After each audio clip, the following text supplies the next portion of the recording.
شاید روزی از روزها تو را غیبت کرده باشم.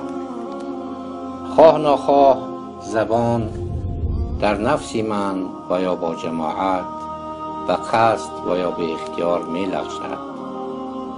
امید دارم که مرا می بخشی اگر تو را غیبت کرده باشم.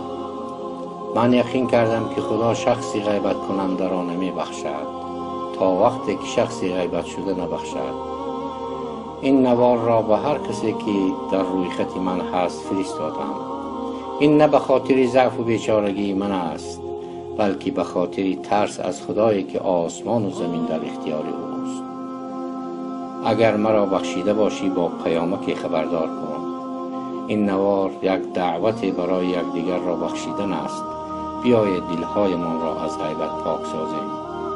خواهش میکنم که مرا ببخشید، زیرا مرگ مفاجات زیاد شده است.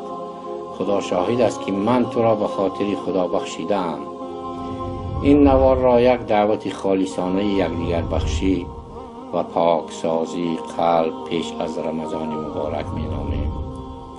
همیشه سلامت و تن صحت باشید.